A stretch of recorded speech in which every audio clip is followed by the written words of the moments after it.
On va parler aujourd'hui de votre responsabilité concernant un bon recrutement. Alors je vais commencer par une petite histoire.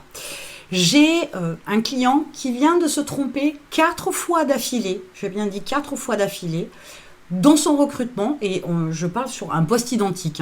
Donc premier recrutement, erreur, deuxième recrutement, erreur, troisième recrutement, erreur, quatrième recrutement, erreur.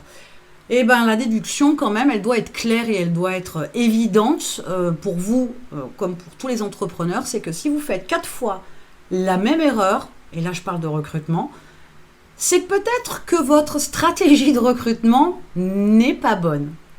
Donc, le recrutement, ce n'est pas une histoire de feeling. C'est pas parce que vous avez eu un bon feeling avec une personne que cette personne-là est la bonne personne pour le poste que vous proposez. Alors, dans le recrutement, il y a la partie humaine, je l'entends. Mais un recrutement, ça se prépare. Même si vous avez un salarié, voire même un prestataire, si vous avez un salarié qui s'en va du jour au lendemain, entre guillemets, ou presque, parce qu'en général, il y a un préavis, mais sauf cas exceptionnel, on est d'accord, mais vous devez être prêt à pouvoir recruter immédiatement. Même si vous avez un peu de marge avec le préavis donc de votre salarié, mais vous devez être absolument prêt à réagir si jamais vous avez besoin de recruter. Et le recrutement, ça va se passer en fait avec 2 choses importantes au départ. Et si vous n'avez pas ça à chaque fois, ou du moins 9 fois sur 10, sauf un coup de chance, vous allez faire des erreurs de recrutement et vous retrouver comme ce client-là qui, au final, n'a toujours pas trouvé la bonne personne et il a perdu quelque chose comme à peu près un peu plus de 3 mois. Et c'est énorme. 3 mois où il n'y a pas eu la bonne personne au poste à pourvoir et donc tout le travail à faire sur ce poste-là n'a pas été fait ou du moins a été fait partiellement. Donc, première des choses que vous devez faire, c'est une fiche poste. Un document sur lequel vous allez lister tout ce qui doit être fait. Et en deuxième colonne, dirais-je, les compétences, connaissances que la personne doit avoir pour pouvoir effectuer ces tâches-là. Il est clair que selon les postes, il y a de vraies connaissances, il y a de vraies compétences à avoir. Pour d'autres, il peut y avoir une panelle de connaissances et de compétences derrière. Mais l'idée étant toujours d'avoir une fiche de poste très détaillée, avec les connaissances, les compétences, etc. Rajoutez-y les horaires, le mode de fonctionnement, s'il y a un travail en équipe, etc., avec les réunions, pourquoi pas. Mettez-y le salaire, et vous pourriez éventuellement indiquer une fourchette de salaire, parce que vous pourriez être prêt à augmenter, mais jusqu'à quel point, à quel niveau, à quel montant. C'est important que vous ayez cette information-là, on ne va pas y réfléchir 20 fois. Mettez-y aussi tous les avantages que propose votre entreprise sur ce poste-là. Ça peut être des actions, certains RTT, des congés supplémentaires, un Xème mois, je ne sais pas. À vous de voir en fonction de votre mode de fonctionnement.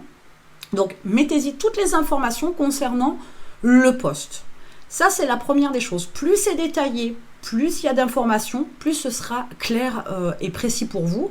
Et ce sera beaucoup plus simple de vous remettre en action si vous avez besoin de faire un recrutement assez rapidement.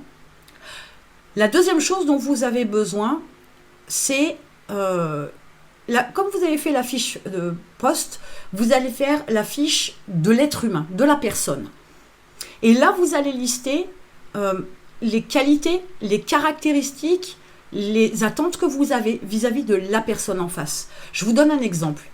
Si vous êtes à la recherche d'une personne à l'accueil, par exemple, donc c'est une personne qui va être en contact avec le public, de quoi vous auriez besoin d'une personne souriante, avenante, chaleureuse, mais pas trop non plus, qui est dans une démarche toujours de trouver une solution pour aider la personne qui viendra à elle, une bonne présentation, une bonne élocution, un vocabulaire en adéquation. Tout ça, ce sont des particularités de la personne qui vont être nécessaires pour le poste. Donc, autant de choses importantes à lister, de façon à ce que, avec ces 2 informations-là, ces 2 documents-là, lorsque vous êtes en entretien, donc la personne aura certaines informations concernant le poste grâce à votre petite annonce, mais vous allez pouvoir avoir ces documents sous les yeux et pouvoir cocher là où elle rentre dans les cases et là où la personne ne rentre pas dans les cases, là où le bas blesse, là où il y a un manque, là où il y a une absence de quelque chose.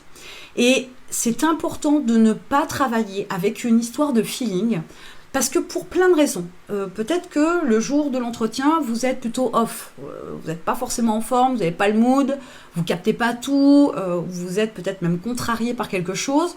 Donc ça peut rentrer en ligne de compte dans votre décision finale. Et à l'opposé, vous pourriez être très empathique, très enjoué, excité comme une pucelle entre guillemets, et du coup voir tout ce que vous voyez dans la journée, tout en rose, tout en bien, tout en génial, et rater quelque chose, une information dans l'entretien avec la personne qui fait que finalement elle ne correspondrait pas au poste. Dans cette approche-là, donc avec ces deux bases, ces deux documents, ces deux outils, vous allez éliminer déjà tout un tas de facteurs potentiels d'erreurs de recrutement. Et ça, c'est non négligeable. Ensuite, il y a une chose intéressante, c'est que grâce à ces deux documents-là, vous allez pouvoir créer des offres d'emploi attractives.